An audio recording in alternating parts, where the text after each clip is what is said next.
Part 1. How to capture. If you can, use the green screen room when you want a basic character and want to capture an emote. Here I did the blow kiss emote on the green screen, loaded the clip into Filmora, and quickly took it out. Now I have a little emote I can use in videos. But when you want the lighting from an area, you can mask out your character using the polygon lasso tool. Masks and a little patience. It's not as quick and dirty as auto masking, but because the models in this game are low poly for mobile optimization, it's more effective than the other selection tools. Use the /sit emote to reduce your character's area while capturing backdrops. Oh, what I could do to show out the vistas of this game if I had a free cam. You can also use OBS Studio to record yourself playing the game. Move around in lowest quality, then crank it up to the highest settings when you have the shot and pose you want. There is some icky sharpening and it will slow your frame rate, for me to about 25 frames per second, but combined with our upscaling trick and the ability to see and screen cap all the frames, it's way easier than copying and pasting a screenshot, helping you get the frame you want. Now we're going to be covering some basic photoshopping. The self-heal brush is best for getting objects out of a frame. Use the lasso tool to limit the area you want to heal. You can also select an area and use the patch tool to copy and heal the pattern in another area. Make sure to temporarily hide any clipped layers if you're getting weird effects. If you need an image to be taller or wider or a little tilted, you can distort it around 10% until people really notice. You'd be surprised how much you can get away with. When in doubt, look away for a few seconds and ask, does this look off?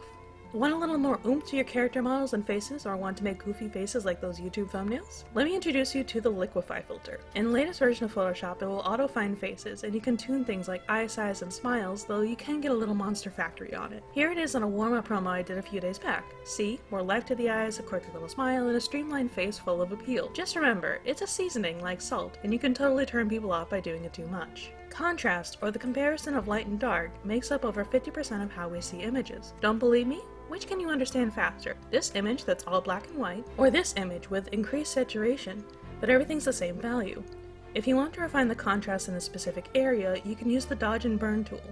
They get a bad rap in the amateur anime art community, but professional photo retouchers use them all the time to make lights lighter and darks darker. So here, I use an inner glow option to add a lighting effect, but the light gets lost in the back of the jacket. So I darken them a bit to make it stand out, dodge the hair and arms to make it feel more like lightless hitting them, and generally adjusted areas in the image that I knew needed to come out or fall back. When you can, use adjustment layers instead of the filter menu. You can go back to edit them if you change your mind, and you can also mask off where you want the effects to occur. So this was the original background I screen crapped, and yes, it was this dark, but it had a good composition. I used levels to make it brighter, more atmospheric, like the golden hour. Then on the figure layer, I made a new adjustment layer and made it clip to the layer below. Then I went through each channel and asked what looks more like the background, this or this, until I got somewhere I was happy.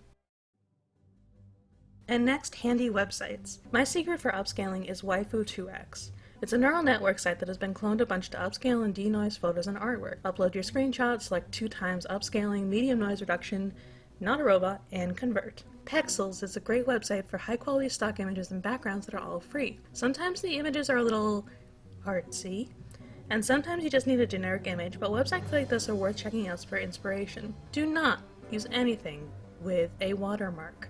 Ever. Inky Deals is my secret weapon for how I've built up a lot of resources over the years. I set apart a small part of my paycheck each month to get new art supplies, books, and resources, and usually I'd wait for a coupon from Inky Deals. From fonts to graphic presets to vectors to textures to templates, there's a lot of great assets out there if you're willing to invest a little money. If you're an artist or designer, you probably got a Facebook ad for these lettering guides. Get them. They work in many major programs, not just Procreate, like Photoshop, Affinity, Clip Studio, and more. And speaking of, you don't need Photoshop to Photoshop. There's a great program out there called Affinity Photo and Affinity Designer, and they're currently having a 90-day free trial of their programs until June 20th. There's also a sale going on where each of the programs is a flat $25, so just 50% off. It's a flat rate instead of a subscription like Photoshop. It's wonderful. And that's about all I have to share right now. Keep going.